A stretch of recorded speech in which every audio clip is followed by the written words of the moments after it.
주식 투자 심플하게 충분하게 스텝스. 네, 안녕하십니까. 하나투자증권 리서치센터장 박영원입니다. 지난번에는 두 해에 걸쳐서 달러와 유가 간의 상관관계에 대해서 말씀을 드렸습니다. 그러니까 과거에 우리가 생각했었던 강달러 유가 약세, 약달러 유가 강세는 어느 정도 좀 희석되거나 아니면 사라질 가능성이 높겠다라는 말씀을 좀 드린 바가 있었고요. 그리고 뭐 유가를 결정짓는 요인은 한두 가지가 아니죠. 사실 주가를 맞추는 것보다 전망하는 것보다 유가 전망을 하는 게 사실 더 힘들죠. 다양한 가능성에 대한 검토는 당연히 필요한 것이고 뭐가 맞다라고 말씀드리지는 않겠습니다. 하여간 변화된 상황에 대해서 좀 다른 시각을 가질 필요가 있지 않겠냐라고 하는 부분에 대해서 말씀을 드린 거고요. 그리고 개인적으로 제가 가장 관심 있게 보는 지표는 유가와 관련돼서는 나중에 한번 기회가 있으면 말씀드리겠지만은 미국의 재고, 그것도 쿠싱이라고 하는 지역의 재고 수준하고 WTI하고의 상관관계가 매우 높습니다. 그거는 거의 뭐 데칼코마니처럼 예를 들어 쿠싱의 재고가 증가하면 WTI는 약세를 보이고 재고가 감소하면 WTI는 강세를 보이고 이런 패턴들이 한 수십 년간 발생이 되었었던 부분도 나중에 다시 한번 말씀드리도록 하겠습니다. 오늘은 러시아 쪽 이야기를 두 가지 정도 말씀을 드리겠습니다. 제가 여기서 뭐 가스나 기름에 대해서 말씀드리는 부분은 이렇게 됩니다 라고 얘기하는 건 절대 아닙니다. 다만 이러한 변화의 가능성 또는 발생 가능한 변수에 대해서 이게 실제로 발생했을 경우에 어떤 영향을 줄 것이냐라고 하는 부분에 대한 접근인 거지, 제가 확정적이고 단언적이고 그리고 선언적으로 이렇게 될 거다라고 하는 부분은 절대 아니다라고 하는 부분은 좀 분명히 기억을 해 주시고 말씀을 들으시면 감사하겠습니다. 일단 첫 번째로 다가오는 이슈는 러시아 같은 경우는 LNG 설비가 현재 두 개가 있습니다. 하나는 사할린 2 LNG 플랜트가 있고요. 이게 첫 번째 최초의 설비였고요. 연간 LNG 수출량은 한 1,100만 톤 정도 됩니다. 두 번째가 야말 LNG였었죠. 이게 이제 연간 작년 기준으로 한 2,200만 톤 정도 수출을 하고 있고요. 사할린 2 같은 경우에는 주로 동북아시아에서 소화가 됩니다. 일본으로 또 넘어가는 물량도 있고요. 과거에 우리도 사온 바 있고요. 야말 같은 경우는 유럽으로 많이 갑니다. 아니, 전쟁이 지속되는 상황에서 유럽이 러시아 원유 많이 끊었다고 하지 않았냐? 가스는 그렇지는 않습니다. 물론 파이프라인으로 가는 가스는 줄은 거는 분명히 맞습니다. 이게 뭐 정치적 의도인지 아니면 물리적 환경에 의해서 불가피하게 못 보내는 부분도 분명히 있겠죠. 예를 들어서 노드 같은 경우에는 뭐 컴프레서 고장으로 인해서 일단 물리적으로 보낼 수 없는 상황이 돼버렸던 것, 그리고 뭐 야말 같은 경우는 의도적으로 줄였다라고 저희가 볼 수 있는 부분이 있을 것 같고요. 이 그래프를 보시게 되면요, EU의 러시아 LNG 수입량 추이입니다. 그림에서 확인되시는 것처럼 2020년 이후에 2020년 1월 이후 EU의 러시아 LNG 수입량은 그 전년도보다 더 많이 늘었습니다. 이게 대부분 야말 LNG에서 나오는 것들입니다. 유럽 같은 경우는 지금 전체 LNG 수입량에 있어서 거의 한 14% 가까이를 여기에 의존하고 있다라고 보실 수 있을 거고요. 자, 그런데 어떤 문제점이 발생할 수 있겠느냐라고 하는 건데요. 일단 유럽 의회는 작년 3월에 러시아에 대한 LNG 기자재 수출을 전면 금지를 시켰죠. 그런데 LNG 설비는요, 정기 보수가 필요합니다. 통상적으로 뭐 일부 연구 기관에 따르면 34개월 내외에 무조건 한번 셧다운을 해야 되고, 그리고 부품 교체 이런 것들이 들어가야 된다라고 하는 건데요. 다음 달이죠. 다음 달에 사할린2 LNG 플랜트가 정기 보수에 들어가게 됩니다. 자, 근데 이게 잘 끝나게 되면 전혀 문제가 없어요. 그런데 잘 마무리되지 않을 가능성 배제할 수 없겠다라는 생각을 가질 수밖에 없는 이유는 22년도 8월 말에 노드 스트림 1 가스 파이프라인이 셧다운이 됐죠. 가장 큰 문제는 러시아에서 유럽, 독일로 가스를 보냈는데 이게 그냥 보낼 수는 없거든요. 가스가 흘러가기 위해서는 가스를 압축해서 쏴줘야 됩니다. 중간중간에 터빈도 필요하고 컴프레서 당연히 압을 높이기 위한 컴프레서가 당연히 필요한 건데 이 컴프레서가 고장이 났었거든요. 그걸 못 고친 거예요. 못 고치다 보니까 셧다운이 들어간 거고 아직까지도 이 셧다운 상태가 지속이 된 겁니다. 노드스트림 안의 컴프레서는 가스를 고압으로 압축해서 보내는 설비인 거죠. 자, 그런데 LNG 플랜트는 압축을 넘어서 액화까지 들어가야 된다는 이야기거든요. 마이너스 한 170도 정도까지 액화해서 이거를 저장하고 보내야 되는데 설비 조건, 운영 조건이 더 가혹하죠. 자, 그러면 러시아가 이 사할린2 LNG를 7월 달에 정기 보수 들어가야 되는데 이게 마무리가 잘 되면 노 프라블럼이겠죠. 전혀 오케이, 가능하겠다. 얘네 기술력도 이제 가능하겠구나 인 건데 만약에 이게 7월이 넘어서 8월까지도 계속 보수 기간이 유지가 된다라고 하면 생산 활동이 제대로 이루어지지 못하고 있다라고 하면 그 다음 단계의 설비도 문제가 될 거다라는 전망을 할 수가 있습니다. 물론 사할린2 같은 경우에는 LNG 수출 능력이 1,100만 톤 정도밖에 안 돼요. 2022년 전 세계 LNG 물동량이 4억 톤 정도였으니까 사실 물량으로 보면은 3%가 조금 안 되는 정도의 물량 수준인 거죠. 자, 그런데 더 큰 문제는 그 다음번에 있습니다. 야말 LNG입니다. 야말 같은 경우에는 총 3개의 라인이 있거든요. 첫 번째 라인 같은 경우에는 21년도 7월에 정기 보수를 했어요. 1라인 같은 경우에는. 그러니까 이게 보통 3년에 한 번 정도 하게 되면은 22, 23, 내년에 다가오는 거고요. 근데 두 번째하고 세 번째 트레인 2, 트레인 3 같은 경우는요. 20년 5월에 정기 보수가 있었습니다. 그러니까 21년, 22년, 23년 올해 하반기는 해야 됩니다. 요게 캐파가 앞서 말씀드린 것처럼 작년에 수출됐던 물량이 대략 한 2,200만 톤 정도 가까이 됐거든요. 그러면 사할린2가 제대로 정기 보수를 못 끝냈어. 잘 안 돼. 그러면은 이거 야말도 문제가 된다. 라고 생각할 수밖에 없어요. 야말 같은 경우는 단위가 좀 큽니다. 2,200만 톤 정도니까 전 세계 물동량 기준으로 봤을 때는 5%가 넘어가요. 특히 이게 유럽으로 대부분 넘어가는 물량이기 때문에 만약에 잘 안 되었을 경우에는 가격을 좀 특이할 수 있는 요인으로 작용할 가능성은 매우 높습니다.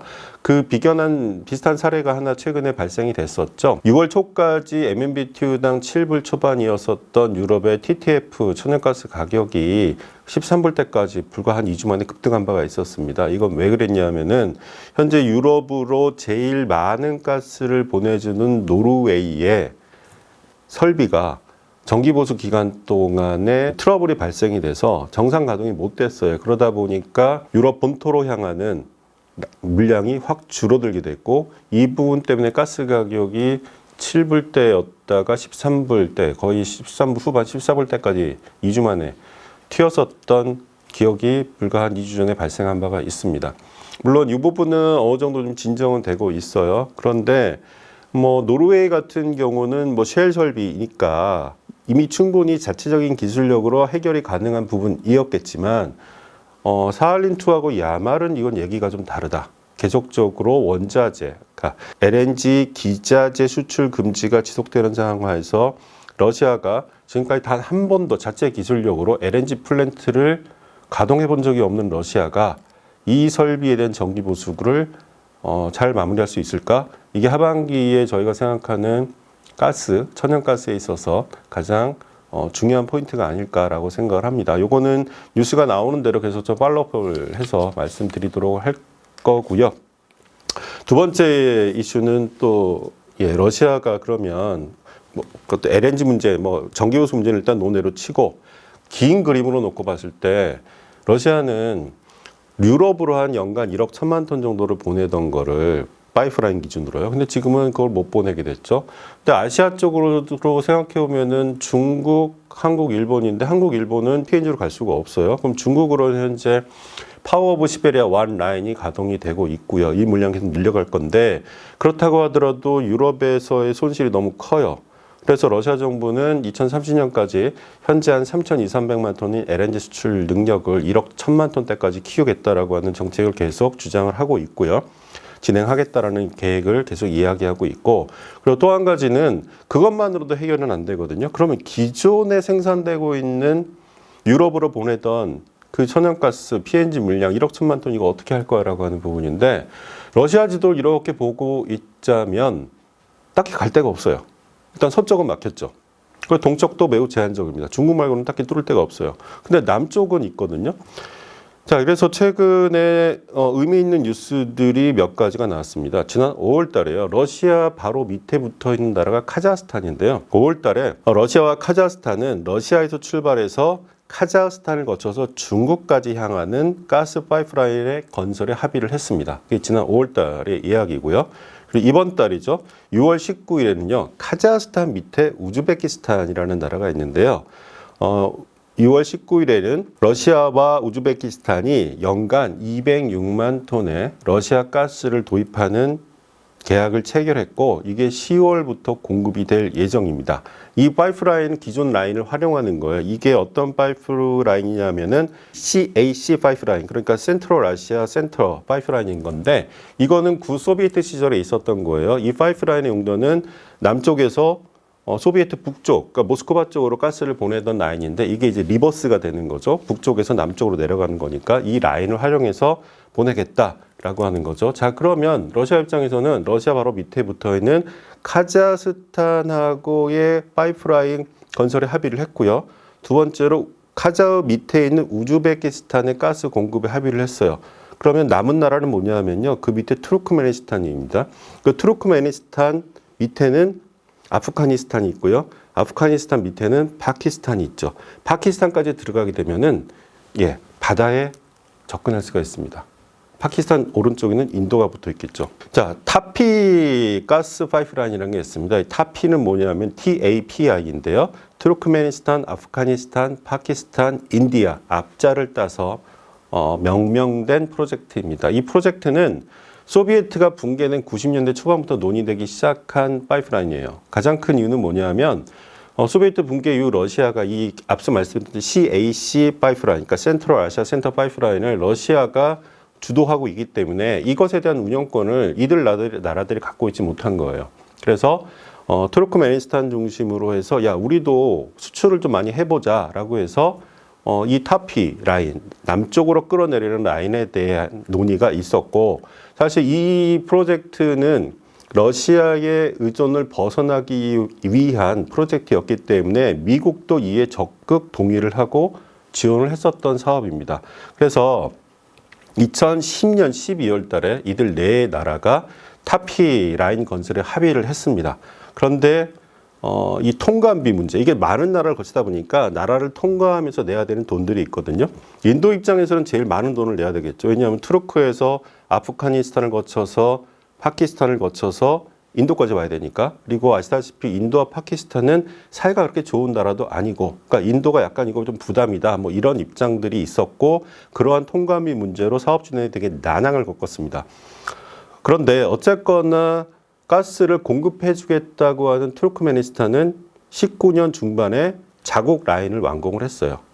그게 되고 나면 다음에는 투르크 밑에 아프가니스탄 이 라인이 완공이 돼야 되는데 2018년 초에 라인 공사를 시작을 했는데 18년 말에 여기서 무장 공격이 발생이 돼서 사망 사건이 발생이 돼서 지금까지 전면 중단됐고 아시다시피 미군이 철군하면서 아프가니스탄인 탈레반 정부에 의해서 지금 장악이 된 상태죠. 그러니까 불안하다. 뭐 이런 얘기들이 있습니다. 그런데 지난 연초에 러시아 특사가 아프가니스탄을 방문해서 이런 얘기를 했어요.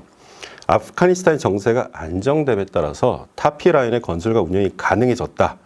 이 프로젝트의 재가동에 있어서는 러시아가 적극적으로 참여를 하겠다라고 하는 언급을 했죠. 이에 따라서 탈레반 정부는 이 프로젝트의 완전한 안전을 보장하기 위해 최선을 다할 것임을 또다시 언급을 했고요. 투르크메니스탄 같은 경우는 전체 가스 수출의 거의 대부분이 중국으로 향하는데 좀 다각화를 원한다라고 하는 차원에서 남부 쪽으로 빠지는 그 라인이 필요한 거고요. 파키스탄은 에너지가 부족합니다. 인구는 엄청 많은데 에너지가 부족하기 때문에 파키스탄 같은 경우는 어떤 얘기를 했냐면 최근에 인도가 참여하지 않더라도 우리 들어가겠다라고 하는 이야기를 하고 있는 거죠. 이게 되게 재밌는 거죠. 자, 어쨌거나 이 타피 라인, 그러니까 러시아 입장에서는 카자흐스탄 내려왔고요. 다음에 카자흐 밑에 있는 우즈베키스탄 내려왔고, 그 다음에 투르크메니스탄까지 내려올 수 있어요. 이 라인이 건설이 진행이 되면. 근데 이 라인은 애시당초 러시아를 배제하기 위해서 계획된 라인이었으나 지금은 러시아가 적극적으로 참여하겠다는 입장이죠. 왜? 아프가니스탄에 미군이 빠진 자리를 이제 러시아가 다시 들어오게 되는 거고요.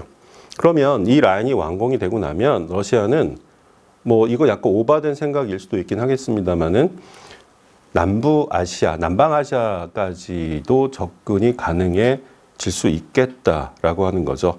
이 타피라인 같은 경우는 공급 능력이 아프가니스탄에 연간 한 370만 톤, 그리고 인도와 파키스탄에 각각 1,030만 톤씩 해서 대략 한 2,400만 톤이 좀 넘는 물량을 연간 공급해주는 수준입니다. 요 계획 자체는 뭐 2010년도 그 전에도 대략 요 정도 수준이었기 때문에 그때보다는 지금 수요량 자체가 더 커져서 더 커질 수도 있어요. 그 커지는 부분을 러시아가 앞서 말씀드린 것처럼 카자흐, 우즈벡 그리고 투르크까지 라인을 러시아 라인이 내려오게 되면 더 커질 수도 있겠고 러시아 입장에서는 파키스탄까지만 접근할 수 있다라고 하면은 파키스탄 남부 뭐 예를 들어 과다르 항구 같은 경우는 지금 중국이 조차하고 있는 항구입니다만 그 남부 해안까지 접근할 수 있다라고 하면은 동남아시아 쪽으로의 가스 수출도 가능한 상황이기 때문에 러시아 입장에서는 반드시 하고 싶은 프로젝트가 아닐까라는 생각을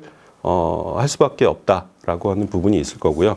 자, 그래서 어쨌거나 지금 러시아 같은 경우에서는 계속적으로 물량을 공급해주기 위한 확장 정책을 계속해서 나갈 수밖에 없겠다. 그게 제일 관심 있는 부분은 바로 카자흐, 우즈벡, 투르크 라인을 통과하는 가스 파이프라인을 건설할 수 있겠느냐. 이 타피라인이 실제 진행이 될 수 있겠느냐. 이게 가장 큰 관심사항이 아닐까라고 생각을 합니다. 네, 오늘 준비한 내용은 여기까지입니다. 감사합니다.